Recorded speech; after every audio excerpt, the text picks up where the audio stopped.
kwa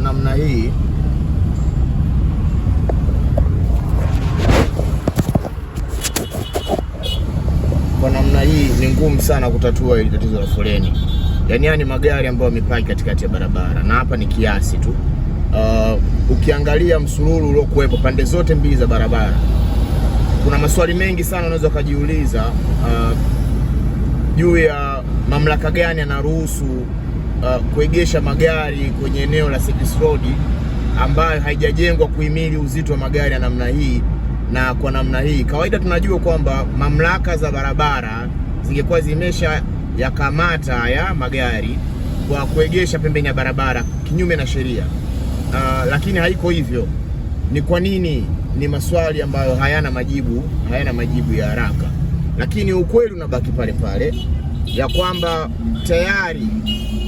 tayari serikali imewekeza kwenye bandari kavu kule Kwala, ambayo yenyewe ndio ingepaswa kuhimili ama kubeba shughuli hizi za maroli unazoziona zinafanyika katikati ya jiji, lakini haifanyiki hivyo. Na shughuli hizi za maroli, pasipo kupepesa macho, ni dhahiri kwamba ndio chanzo kikubwa cha foleni katika jiji la Dar es Salaam, foleni ambazo zinaumiza sana kiuchumi, hasa kwa mtu ambaye hali yake ya kuweka mafuta ni ya kudunduliza.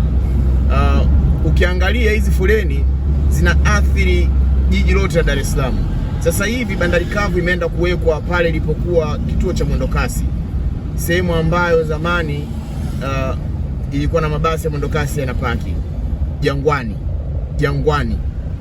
Hiyo tu peke yake inaleta maswali mengi sana, kwamba kwa nini uende uweke bandari kavu katikati ya sehemu ya jiji, na unajua huduma hizi za kubeba makontena kupeleka na kurudisha zinasababisha msongamano kutokana na ubovu wa miundombinu na barabara kuwa finyu, lakini bado tunaongeza matumizi ya bandari kavu katikati ya jiji.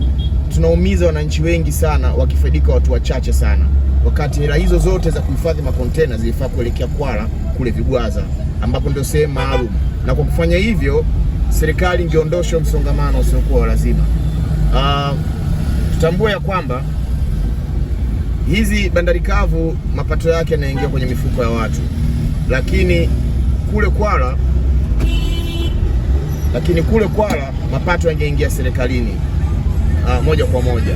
Kwa hiyo tunachokiona hapa sasa hivi ni namna ambayo mapato yanapotea, namna ambayo inasababisha maumivu na shida kwa wakazi wa Dar es Salaam kwa kufanya bandari kavu katikati ya jiji.